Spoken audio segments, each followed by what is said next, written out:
Welcome to English in AI Academy and this deep dive. If you're learning English right now, you know that feeling, right? That moment where you have to speak and it's like, poof, every word, every rule you learned just vanishes. Your English feels trapped, and you feel stuck because, let's face it, finding someone to practice with who's patient and won't judge you, it's tough. You worry about wasting their time or making some silly mistake. Oh, absolutely. That anxiety. It's probably the biggest single thing holding people back from becoming fluent. So today, we're going to cut right through that stress. What we want to do is give you a really practical step-by-step guide for turning ChatGPT into your own personal speaking partner, available 24/7, ready to help. And this isn't just, some basic chatbot we're talking about. Okay, tell us more. Why is it different? I mean, lots of language apps have these scripted dialogues, right? They feel Yeah. pretty repetitive. What makes ChatGPT's large language model, the LLM, so much better for actually practicing conversation? It really comes down to context and personalization. Those older chatbots, they just follow rigid scripts, predictable. But the LLM lets ChatGPT kind of understand the situation, the nuances. So when you mess up, it doesn't just match your sentence against a list. It thinks about how a native speaker would really say that in a natural conversation. It gives you instant feedback, tailored to your level, right there in the flow of the chat. It practices with you, not just at you. All right, let's dig into that psychological side first, because that feels really key for learning. Using AI like this helps you get past what the experts call the affective filter. That's basically the emotional wall, right?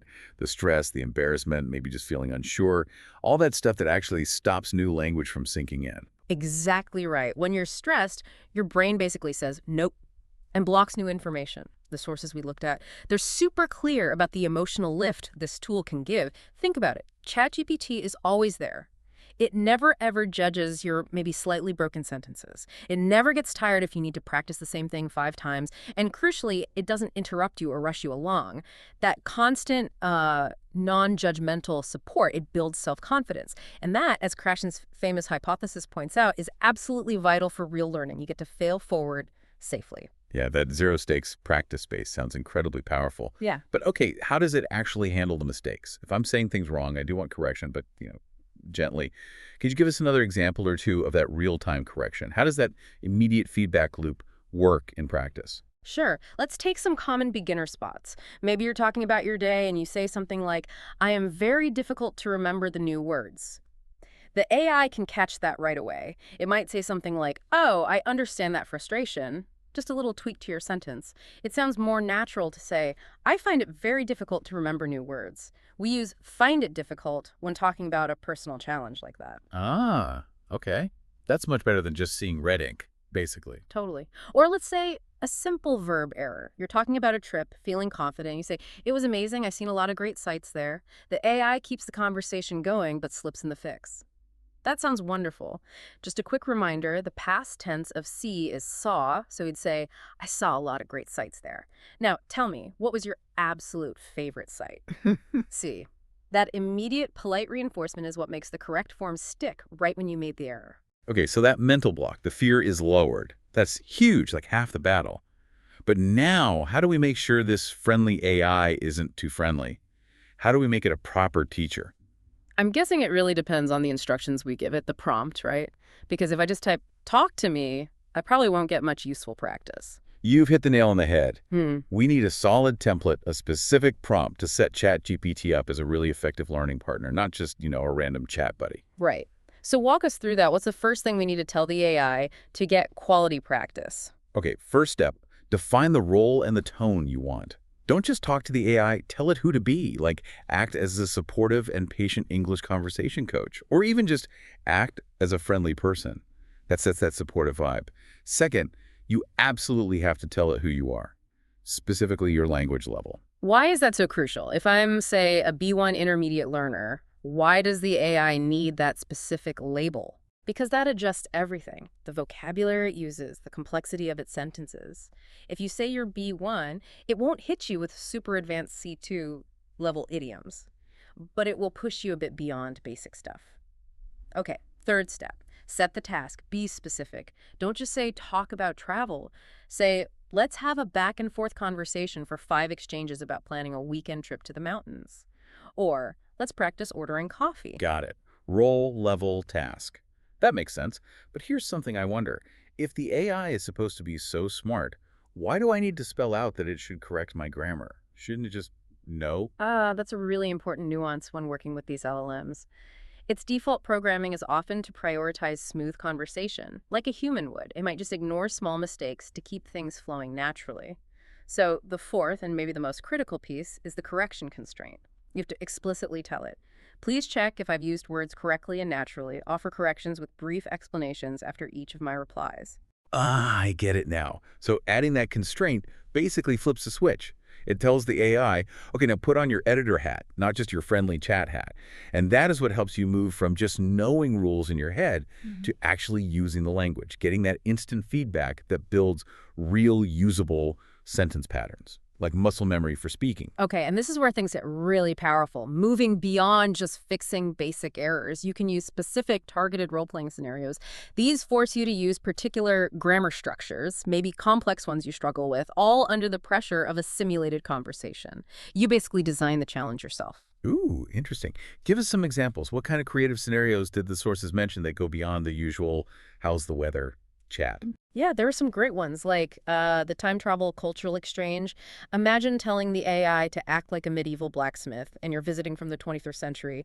To make that work, you have to use good descriptive language, you need comparatives. My world is much more comfortable than yours, and probably conditional sentences. If I showed you this phone, what would you think? Okay, that's pretty cool. What about that high-stakes one mentioned, the deserted island survival scenario? How does practicing arguing about coconuts actually help in real life? Well, think about the language skills it tests. Negotiation, giving clear instructions. That scenario forces you to use imperative sentences, commands. Collect the firewood now, bring me that water. Ah. And you need persuasion skills when you're trying to decide who does what or how to use limited resources. That ability to instruct clearly, maybe even firmly, that transfers directly to work situations or, handling any tricky interaction. And I have to ask about my favorite, the intergalactic business negotiation. Seriously, how does prepping for a chat with aliens help me with my job interview next week? It's all about practicing a specific type of language under pressure. That scenario tests your formal tone, your persuasive skills. You're forced to pitch an idea, defend your product. Like if the alien asks, what's so special about your Earth coffee compared to my Zargonian energy drink? You need sophisticated arguments. You need to talk about advantages, maintain professionalism. That's brilliant practice for a sales pitch, a presentation, any serious professional discussion. Right, so these simulations, they're basically just custom pressure cookers for your English skills. They prep you for real situations, checking into a hotel, that job interview, maybe dealing with customer service because you have to use the right tone, the right grammar, the right tenses while you're interacting. It makes sure your skills actually work when you need them. Now let's talk about the ultimate goal for so many learners. Getting rid of that step where you translate everything in your head, training your brain to stop going from your native language to English and instead just think directly in English. That internal translation, that's often what causes those awkward pauses and phrasing. Yeah, that mental gear grinding is exhausting. So how can we use the AI to smooth that out? How do we get past that textbook English? That sounds grammatically okay, but just not quite right to a native speaker. Okay, there's a fantastic prompt technique for this, specifically aimed at fixing awkward phrasing. Let's say you wrote something like, I'm very tired because too much work.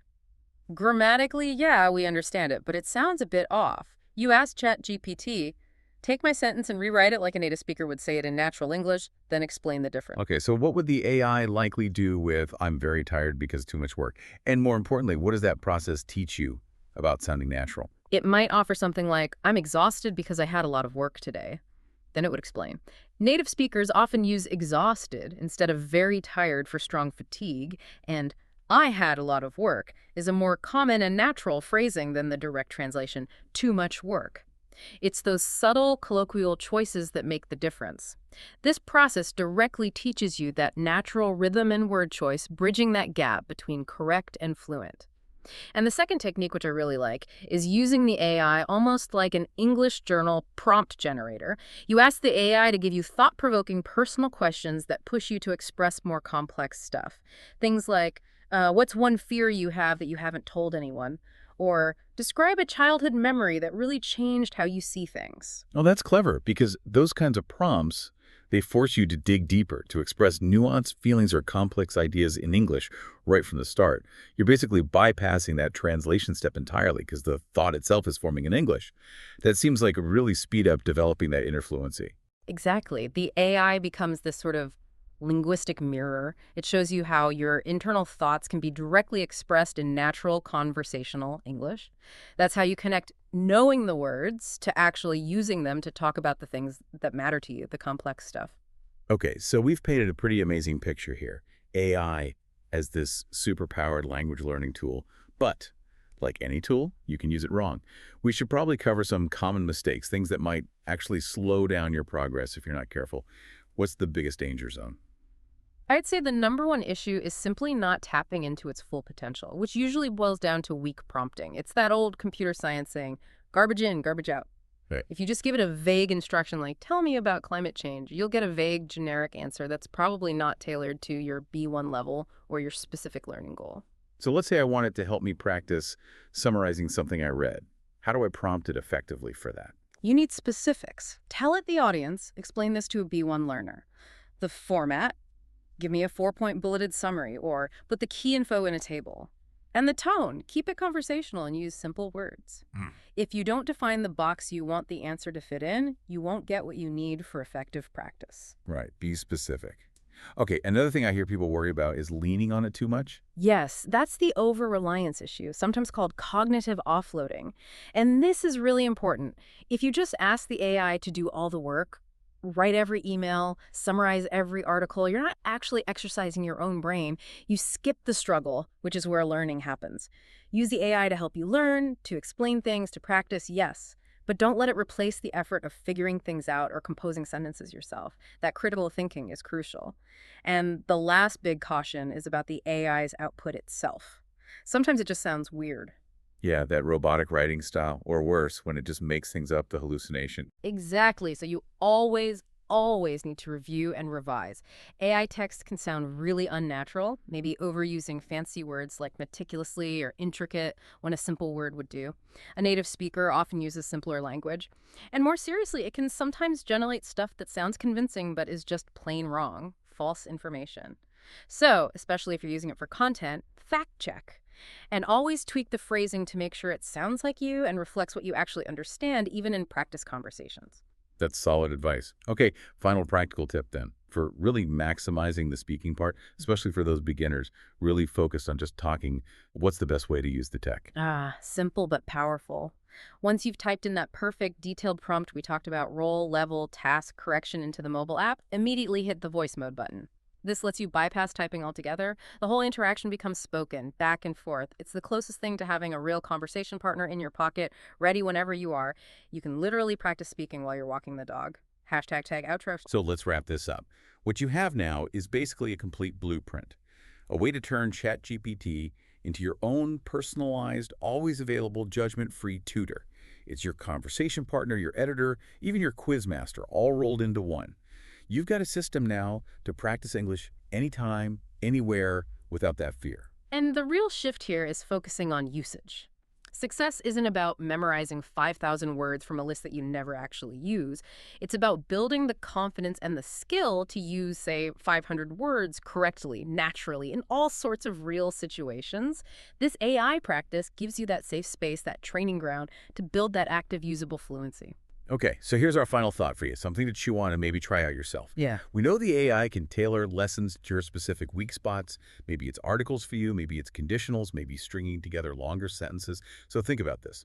What is the one grammar point, the one thing that consistently trips you up, that you could ask ChatGPT to simplify and drill you on using voice mode starting tomorrow? Get that conversation started.